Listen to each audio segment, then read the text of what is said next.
فرزند زہرا یہ حالات برے ہیں۔ کاشانۂ بصیرت ایک ایسا مکمل یوٹیوب چینل جس پر محروم بصارت کے لیے بالخصوص اور تمام افراد کے لیے بالعموم سینکڑوں کی تعداد میں اسلامی کتب دستیاب ہیں۔ لہذا گزارش ہے کہ آپ اپنی ذمہ داری نبھاتے ہوئے کاشانۂ بصیرت کو سبسکرائب کرنے کے ساتھ ساتھ بیل آئیکن کو پریس کیجیے تاکہ آپ علم کے حصول کے ساتھ ساتھ مذہب اہل بیت کی اشاعت میں بھی اہم کردار ادا کرتے رہیں۔ کاشانۂ بصیرت، کاشانۂ بصیرت، کاشانۂ بصیرت۔ فرزند زہرا یہ حالات برے ہیں۔ بسم اللہ الرحمن الرحیم۔ السلام علیکم سامعین، کاشانۂ بصیرت کے یوٹیوب چینل پر ہم شرح نہج البلاغہ سے مکتوب 71 کو اس نشست میں پڑھنے جا رہے ہیں۔ والیوم 11 ہے، کلام امیر المومنین علی علیہ السلام، شرح نہج البلاغہ، تالیف آیت اللہ ناصر مکارم شیرازی، ترجمہ زیر نگرانی مولانا سید شہنشاہ حسین نقوی، پیشکش باب العلم دارالتحقیق کراچی۔ اور کتاب کے صفحہ نمبر 303 پر ہم مکتوب 71 کو پڑھنے کا آغاز کر رہے ہیں، اور یہ یاد رہے کہ یہ والیوم 11 میں موجود ہے۔ آئیے پڑھتے ہیں۔ آپ علیہ السلام کا یہ مکتوب منظر بن الجارود العبدی کے نام ہے کہ جس نے اپنی گورنری کے دوران بعض کاموں میں خیانت سے کام لیا تھا۔ آئیے سب سے پہلے مکتوب کی سند کے حوالے سے معلومات حاصل کرتے ہیں۔ گزشتہ مکتوب کی طرح اس مکتوب کو بھی سید رضی رحمہ اللہ سے پہلے کے 2 مورخوں نے اپنی کتب میں نقل کیا ہے۔ یعقوبی نے اپنی تاریخ میں اور بلازری نے انصاب الاشراف میں اسے نقل کیا ہے۔ اور قابل توجہ نکتہ یہ ہے کہ جو جملے سید رضی رحمہ اللہ نے اس مکتوب کے آخر میں متن مکتوب سے ہٹ کر جداگانہ نقل کیے ہیں وہ انہی 2 کتابوں میں دیکھنے کو ملتے ہیں۔ حوالہ مصادر نہج البلاغہ، جلد نمبر 3، صفحہ 472۔ اور اب آئیے ہیڈنگ ہے مکتوب پر ایک نظر۔ تفصیلات ہے کہ یہ مکتوب اس وقت منظر بن جارود کے نام لکھا گیا کہ جب وہ استخر الف صاد توئے خیرے بریکٹ میں لکھا ہے فارس کا نواحی علاقہ، تو وہ اس کا والی یعنی کہ گورنر تھا، اور اس کے حکومتی اموال سے غلط فائدہ اٹھانے سے متعلق امیر المومنین علیہ السلام کو کچھ شکایتیں موصول ہوئی تھی۔ امام علیہ السلام نے منظر کے باپ جارود عبدی کی تعریف کے ساتھ خود اس کی مذمت کی اور فرمایا انورٹڈ کاما کہ تمہارے باپ کی پاکیزگی اور بھلائی تمہارے متعلق میری خوشگمانی کا سبب بنی۔ میرا گمان تھا کہ تم اس کے راستے پر چلتے ہو، مگر معلوم ہوا کہ تم تو خواہش نفس کی پیروی کرنے والے ہو، تم نے اپنی آخرت دنیا کے عوض بیچ دی ہے۔ پھر آپ علیہ السلام تعجب انگیز عبارت میں فرماتے ہیں کہ اگر تمہارے متعلق مجھ تک پہنچی ہوئی باتیں درست ثابت ہوئیں تو تمہارے گھر کا اونٹ اور تمہارے جوتوں کے تسمے تم سے زیادہ اہمیت کے حامل ہیں۔ مکتوب کے آخر میں اس کی برطرفی کا حکم صادر کرتے ہوئے فرماتے ہیں کہ جیسے ہی میرا یہ خط تم تک پہنچے میری طرف لوٹ آنا۔ آئیے سامعین اب اس مکتوب کے جو مولا کے الفاظ ہیں اس پہ نظر ڈالتے ہیں۔ اس پیراگراف کے ابتدائی اور اختتامی کلمات عربی میں آپ کی سماعتوں کی نظر۔ اما بعد فإن صلاح ابی کا غرنی، اور اختتامی الفاظ ہیں یہاں پر کہ الہین ہینا یسلو الیکا کتابی حاذا انشاءاللہ۔ آئیے ترجمہ پڑھتے ہیں۔ اما بعد تیرے باپ کی شرافت نے مجھے تیرے بارے میں دھوکے میں رکھا اور میں سمجھا کہ تو اسی کے راستے پر چل رہا ہے اور اسی کے طریقے پر گامزن ہے، لیکن تازہ ترین اخبار سے اندازہ ہوتا ہے کہ تو نے خواہشات کی پیروی میں کوئی کسر نہیں اٹھا رکھی ہے اور آخرت کے لیے کوئی ذخیرہ نہیں کیا ہے، آخرت کو برباد کر کے دنیا کو آباد کر رہا ہے اور دین سے رشتہ توڑ کر قبیلے سے رشتہ جوڑ رہا ہے۔ اگر میرے پاس آنے والی خبریں صحیح ہیں تو تیرے گھر والوں کا اونٹ اور تیرے جوتے کا تسمہ بھی تجھ سے بہتر ہے، اور جو تجھ جیسا ہو اس کے ذریعے نہ رکھنے کو بند کیا جا سکتا ہے، نہ کسی امر کو نافذ کیا جا سکتا ہے، اور نہ اس کے مرتبے کو بلند کیا جا سکتا ہے، نہ اسے کسی امانت میں شریک کیا جا سکتا ہے، نہ مال کی جمع آوری پر امین سمجھا جا سکتا ہے۔ لہٰذا جیسے ہی میرا یہ خط ملے فوراً میری طرف چل پڑو انشاءاللہ۔ سامعین، یہاں پر یہ ترجمہ مکمل ہوا۔ پھر لکھا ہے سید رضی رحمہ اللہ نے فرمایا کہ منظر بن الجارود یہ وہی شخص ہے جس کے بارے میں امیر المومنین علیہ السلام نے فرمایا تھا کہ یہ اپنے بازوؤں کو برابر دیکھتا رہتا ہے اور اپنی چادروں میں جھوم کر چلتا ہے اور جوتی کے تسموں کو پھونکتا رہتا ہے۔ بریکٹ میں لکھا ہے یعنی انتہائی مغرور اور متکبر قسم کا آدمی ہے، بریکٹ کلوز۔ اور اب پڑھتے ہیں شرح و تفسیر۔ ہیڈنگ ہے تم اس عہدے کے قابل نہیں ہو۔ تفصیلات کچھ یوں ہیں کہ جیسا کہ اوپر ذکر ہوا کہ منظر بن جارود ابدی امام علیہ السلام کی طرف سے ایران کے بعض علاقوں پر حاکم مقرر ہوا تھا۔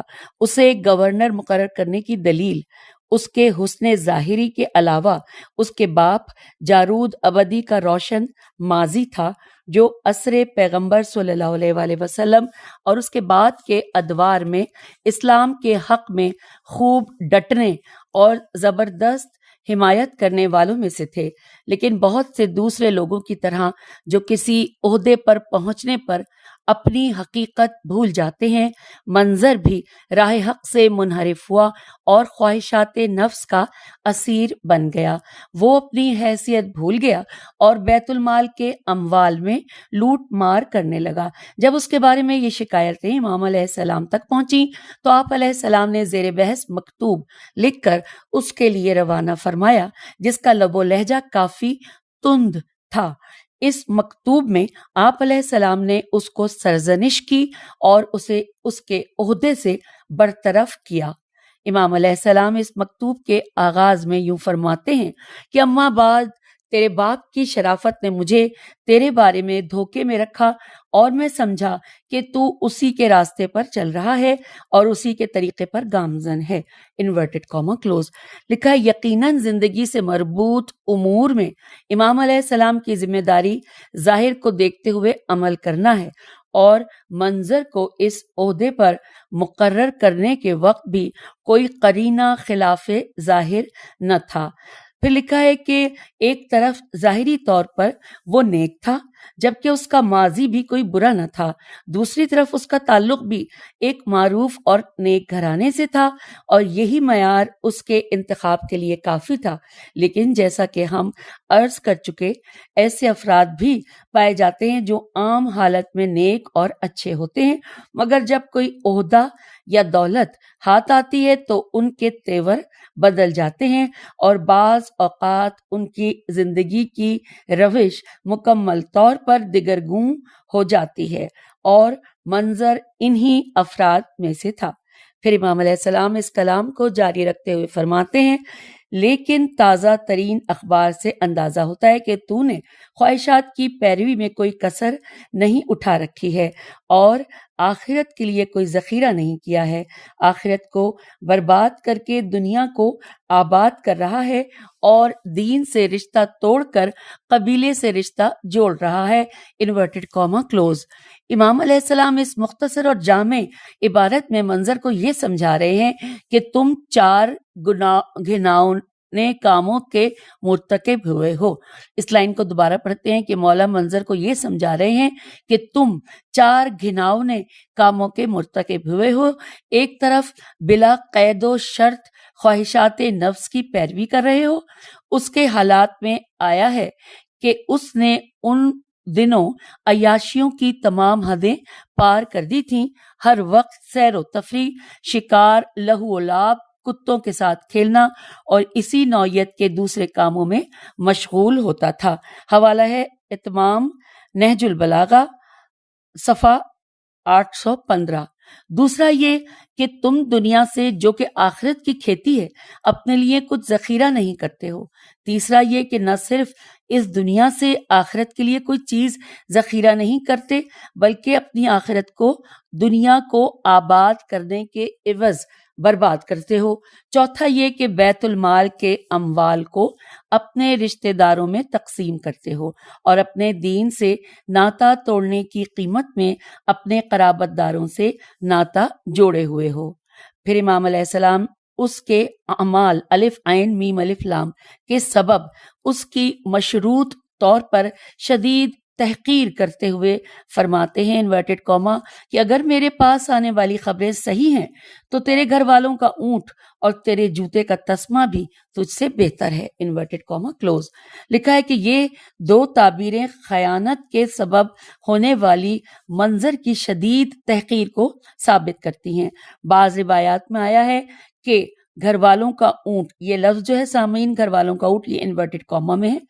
پھر پڑھتے ہیں کہ بعض روایات میں آیا ہے کہ گھر والوں کا اونٹ سے تشبیہ کا مفہوم یہ نکلتا ہے کہ گھرانے کا سربراہ دنیا سے رخصت ہوا اور ایک اونٹ اپنی یادگار کے طور پر چھوڑ گیا۔ اس کے گھر والوں میں سے ہر کوئی اونٹ کی مہار پکڑ کر اسے بار برداری اور اسی طرح کے دوسرے مقاصد کے لیے استعمال کرتا تھا۔ یہ بیچارہ اونٹ آئے دن کسی کے ہاتھ میں ہوتا تھا اور یہ ذلت سے متعلق ایک ضرب المثل ہے۔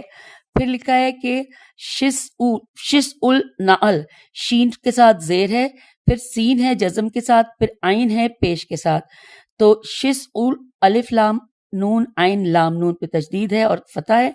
تو دوبارہ پڑھتے ہیں کہ شس النعل یعنی کہ جوتے کا تسمہ کی تعبیر بھی نہایت خواری اور حقارت کے لیے ایک مثال ہے۔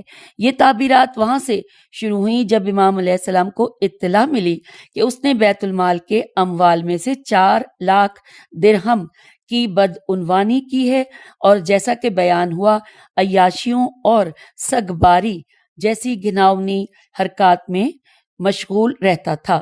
سامعین یہاں پہ لفظ سین گاف بے الف زے چھوٹی ہے، سگ بازی، اب ہو سکتا ہے اس کو سگے بازی کہا جاتا ہو، میں نے شاید غلط پڑھا ہو، آپ لوگ مجھ سے بہتر جانتے ہیں، میں دوبارہ اس لائن کو پڑھتی ہوں کہ جیسا کہ بیان ہوا ہے کہ عیاشیوں اور سگ بازی جیسی گناونی حرکات میں مشغول رہتا تھا، جبکہ وہ خود کو امام معصوم علیہ السلام اور مسلمانوں کے برحق خلیفہ کا نمائندہ جانتا تھا۔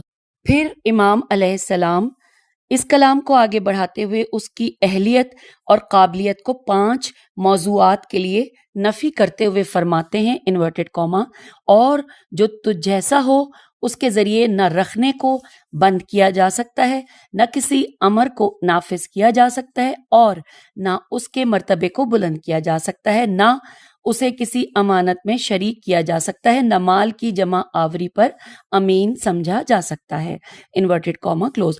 یہ 5 امور مختلف اسلامی علاقوں کے والیوں اور حکمرانوں کے اہم فرائض میں سے ہیں: سرحدوں کی حفاظت، اہم کاموں کی انجام دہی، ان کے کاموں کی قدردانی، امانتوں کی ادائیگی اور اموال بیت المال کی جمع آوری۔ جو شخص خیانت کار اور خواہشات نفس کا اسیر ہو وہ ان کاموں میں سے کسی کے بھی لائق نہیں ہو سکتا اور اس پر ہرگز اعتبار نہیں کیا جا سکتا۔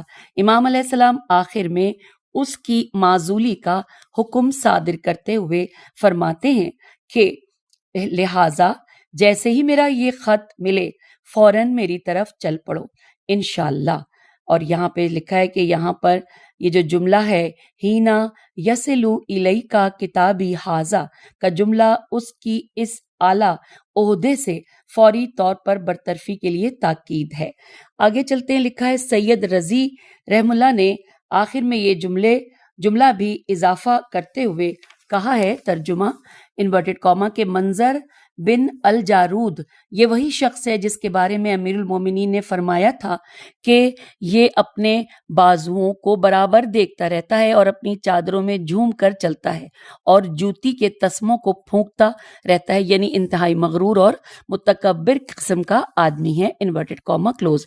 واضح ہے کہ یہ جملہ امام علیہ السلام نے اس واقعے کے بعد منظر کے بارے میں فرمایا ہے، اور اگر اس سے پہلے ایسی صفات میں دیکھتے تو آپ علیہ السلام اسے ایسے اہم عہدے پر منسوب نہ کرتے۔ یہ 3 جملے جو امام علیہ السلام نے اس کے بارے میں فرمائے ہیں نہایت خود بینی اور خود پسندی کی دلیل ہے۔ چونکہ اس نے ایک امیر گھرانے میں پرورش پائی تھی، لہٰذا یہ صفات اس نے وراثت میں پائی تھیں۔ علامہ شوستری رحم اللہ نے اپنی شرح نہج البلاغہ میں تاریخ یعقوبی جلد نمبر 2 صفحہ 204 سے اس جملے کے پس منظر سے متعلق نقل کیا ہے کہ امام علیہ السلام نے یہ جملہ اپنے صعصعہ صاد عین ہے رضی اللہ نامی شخص خاص صحابی سے ملاقات پر اس کے ساتھ مختلف موضوعات پر کی گئی گفتگو کے دوران فرمایا۔ صعصعہ رضی اللہ نے اس گفتگو کے دوران کہا کہ جارود جو کہ منظر کا بھائی ہے، اس کی بیٹی ہر روز میرے پاس آ کر آنسو بہاتی ہے، اگر مصلحت جانے تو اسے رہا کیجیے، میں اس کے بیت المال میں بدعنوانی سے متعلق قرضے کی ادائیگی کی ضمانت دیتا ہوں۔ امام علیہ السلام نے فرمایا، تم کیسے ضمانت دو گے جبکہ وہ بیت المال سے چوری کا منکر ہے؟ وہ قسم کھاتا ہے کہ اس نے کوئی بدعنوانی نہیں کی ہے تاکہ ہم اسے رہا کر دیں۔ صعصعہ رضی اللہ نے کہا، وہ جھوٹی قسم کھاتا ہے۔ امام علیہ السلام نے فرمایا کہ میرا بھی یہی خیال ہے کہ وہ جھوٹی قسم کھاتا ہے۔ پھر امام علیہ السلام نے مذکورہ جملہ اس کے بارے میں فرمایا تھا اور یہاں فرمایا، اور پھر حوالہ یہاں پہ نوٹ کیجئے، شرح نہج البلاغہ علامہ شوستری جلد نمبر 8 صفحہ 108۔ اور سامعین، شرح و تفسیر مکمل ہوئی۔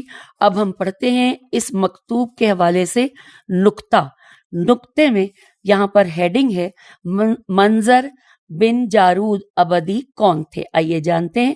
منظر کے والد جارود، جیسا کہ زیر بحث مکتوب میں ذکر ہوا، ایک شائستہ اور نیک انسان تھے۔ وہ پہلے مسیحیت پر تھے اور ہجرت کے 9ویں یا 10ویں سال طائفہ انورٹڈ میں لکھا ہے کاما میں عبد قیس انورٹڈ کاما میں ہے، تو ہجرت کے 9ویں یا 10ویں سال طائفہ عبد قیس کے ایک گروہ کے ساتھ رسول خدا صلی اللہ علیہ وآلہ وسلم کی خدمت میں پہنچے اور اسلام کو مکمل طور پر قبول کیا اور پھر بصرے میں سکونت اختیار کی۔ انہوں نے 21 ہجری میں ایران کے کسی علاقے میں لڑی گئی ایک اسلامی جنگ میں شرکت کی اور درجہ شہادت پر فائز ہوئے۔ جارود اپنے قبیلے کے ایک معزز فرد تھے اور جب رسول خدا صلی اللہ علیہ وآلہ وسلم کی رحلت ہوئی اور اعراب کا ایک گروہ مرتد ہوا تو جارود نے اپنے قبیلے سے خطاب کرتے ہوئے کہا کہ اگر محمد صلی اللہ علیہ وآلہ وسلم دنیا سے چلے گئے ہیں، ان کا خدا تو نہیں مرا ہے، تمہیں اپنے دین پر قائم رہنا چاہیے اور اس برپا شدہ فتنے میں کسی کو نقصان پہنچے تو میں اس کے دگنے کی ضمانت دیتا ہوں، انورٹڈ کاما کلوز۔ پھر لکھا ہے کہ اس لیے قبیلہ عبد قیس سے کسی نے مخالفت نہیں کی۔ عجیب بات ہے کہ خلیفہ ثانی سے نقل ہوا ہے کہ وہ جارود کے بارے میں کہتے تھے کہ اگر رسول خدا صلی اللہ علیہ وآلہ وسلم سے میں نے یہ نہ سنا ہوتا کہ خلافت قریش میں باقی رہے گی تو میں جارود کو خلافت رسول صلی اللہ علیہ وآلہ وسلم پر منتخب کرتا۔ تاہم ایک دن جب خلیفہ ثانی ہاتھ میں ایک کوڑا لیے بیٹھے ہوئے تھے اور لوگ ان کے گرد بیٹھے ہوئے تھے، اتنے میں جارود داخل ہوئے تو کسی نے بلند آواز میں کہا کہ یہ طائفہ ربیہ کے بزرگ ہیں۔ خلیفہ ثانی اور ان کے اطرافیوں نے یہ بات سنی اور جب جارود خلیفہ ثانی کے نزدیک پہنچے تو کوڑے کو اس کے حوالے کیا۔